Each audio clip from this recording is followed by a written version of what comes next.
Rajim, Bismillahirrahmanirrahim.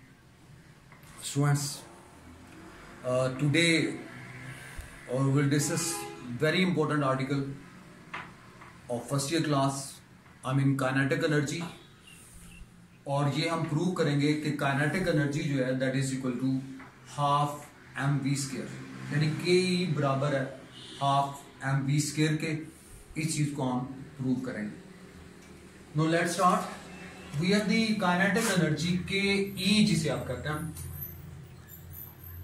No come to the definition students. I will written the definition of the kinetic energy. It is the energy possessed by body due to its motion.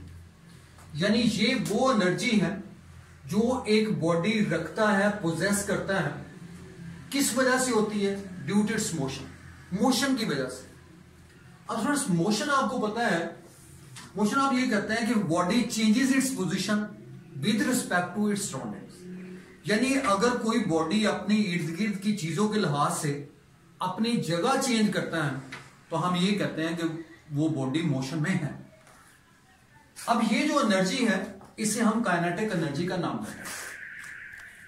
अब kinetic energy बराबर होती है half M V square के। अब इस चीज को हमने प्रूव करना है कि काइनेटिक एनर्जी जो है ये हाफ एम वी स्केयर के बराबर होती है। एक्सप्लेनेशन।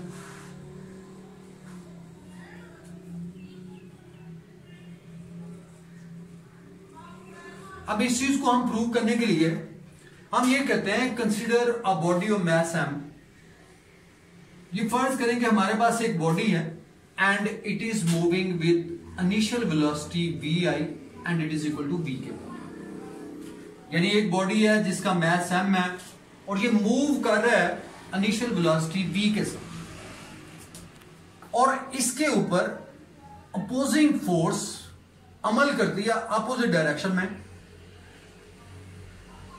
यानी अपोजिंग फोर्स का मतलब यह है कि इसके अपोजिट कोई फोर्स, अपोजिंग फोर्स अमल करती है जिसे हम फ्रिक्शन, जैसे फ्रिक्शन है, ये अपोजिंग फोर्स कंसिडर होती है।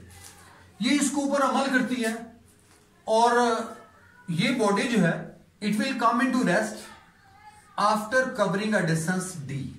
यानी डी डिस्टेंस कवर करने के बाद, डी डिस्टेंस कवर करने के बाद ये बॉडी जो है ये रेस्ट में आ जाती है। तो इसका मतलब ये हुआ कि इसकी फाइनल वेलोसिटी किसके बराबर होगी? जीरो के बराबर। तो दोबारा समझें, हम इस चीज को प्रूव कर रहे हैं कि काइनेटिक एनर्जी जो है ये हाफ एम वी स्केयर के बराबर होती है। हमने क्या किया? Consider a body of mass M and it is moving with initial velocity V के बराबर है।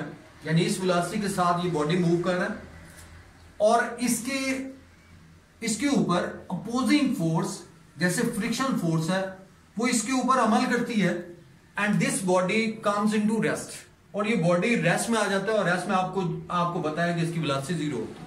तो final velocity zero after covering a distance D. यानी डी डिस्टेंस कवर करने के बाद बॉडी जो है वो रेस्ट में आ जाती है। अब सुनो, यहां से हमें ये बात क्लियर होगी कि पहले इसकी वेलोसिटी ज्यादा थी, उसके बाद इसकी वेलोसिटी कम हो गई, डिक्रीज हो गई। तो इसका मतलब ये हुआ कि इसमें नेगेटिव एक्सेलरेशन प्रोड्यूस होता है, और नेगेटिव एक्सेलरेशन को हम रिटार्डेशन भी कहते हैं, डिसेलरेशन भी कहते हैं। तो ये बात आपने ज़हन में रखनी है। Negative acceleration, retardation and deceleration they are the same. अब इस केस में अगर आप सेकंड लॉ ऑफ मोशन को अप्लाई करें, क्योंकि इस फोर्स ने इसके ऊपर एक्ट किया और ये बॉडी रेस्ट में आ गई, इसकी वेलोसिटी चेंज हुई, तो लाजिमत है आप सेकंड लॉ ऑफ मोशन को अप्लाई करते हैं। Second law of motion. अब सेकेंड लॉ ऑफ मोशन को अगर आप अप्लाई करते हैं तो सुना ये होता है जी F is equal to M A के बराबर। तो that is the second law of motion. A is equal to F over F is equal to M A. और यहां से अगर आप एक्सेलरेशन क्योंकि नेगेटिव है तो यहां से आप इस ए की जगह पे आप माइनस ए को यूज कर सकते, क्योंकि वेलोसिटी जो है वो डिक्रीज हुई है। ये देखें पहले ज्यादा थी, बाद में जीरो होगी, कम होगी, तो इसलिए ये एक्सेलरेशन नेगेटिव होगा, रिटार्डेशन होगा। और यहां से अगर आप ए की वैल्यू को कैलकुलेट करें तो it will be equal to minus F over M, और इसका नाम दे दें जी इक्वेशन नंबर 1। थोड़ा चीजें दोबारा समझें ताकि आपको ये क्लियर हो जाए। एक्सप्लेनेशन में मैंने ये बताया कि आपके पास एक बॉडी है जिसका मास m है and it is moving with initial velocity v के बराबर, यानी इनिशियल वेलोसिटी v से ये मूव कर रहा है और इसके ऊपर अपोजिंग फोर्स जैसे फ्रिक्शन फोर्स है ये इसके ऊपर एक्ट करती है and this body comes into rest और ये रेस्ट में आ जाता है और रेस्ट में आपको पता है कि वेलोसिटी 0 होती है after covering a distance d distance cover करने के बाद। और आपने देखा कि इसमें वेलोसिटी चेंज हुई है इस अपोजिंग फोर्स की वजह से और जब वेलोसिटी चेंज होती है तो आप जानते हैं कि एक्सेलरेशन प्रोड्यूस होता है। तो यहां पे आप सेकंड लॉ ऑफ मोशन को अप्लाई करेंगे F = m में, क्योंकि इसमें एक्सेलरेशन जो है वो नेगेटिव है, वेलोसिटी डिक्रीज होने की वजह से एक्सेलरेशन नेगेटिव है, जिसे आप रिटार्डेशन भी कहते हैं, डीसेलरेशन भी कहते हैं। तो A बराबर किसके होगा -F/m के, और इसको मैंने इक्वेशन नंबर 1 लिखा। अब स्टूडेंट्स इस हैंड पे जो अभी मैंने एक्सप्लेन किया है इसमें हमारे पास जो डाटा अवेलेबल है, डाटा ये है कि हमारे पास इनिशियल वेलोसिटी जो है, इनिशियल वेलोसिटी ये बराबर है जी, इसको हम vi से ज़ाहिर करेंगे और ये बराबर है v के बराबर, और final velocity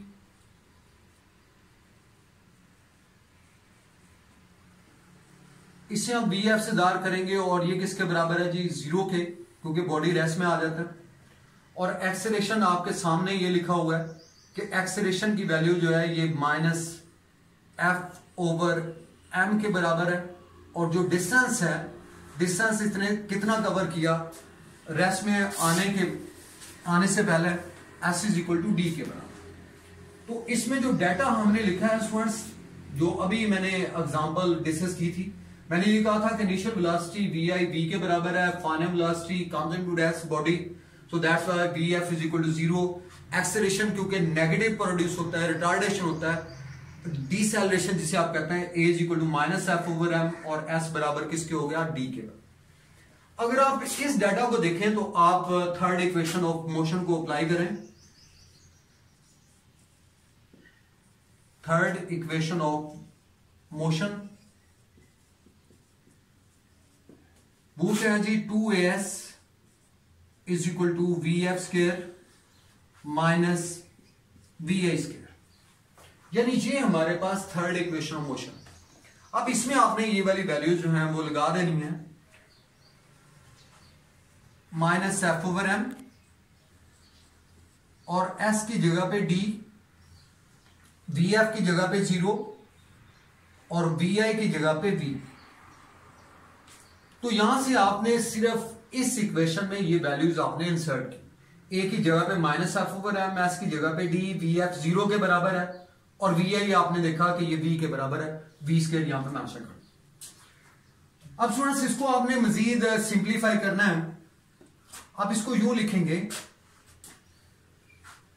-2f/m into d, and on the other side we have the -v²। देखिए 0 - v², it will be equal to -v²।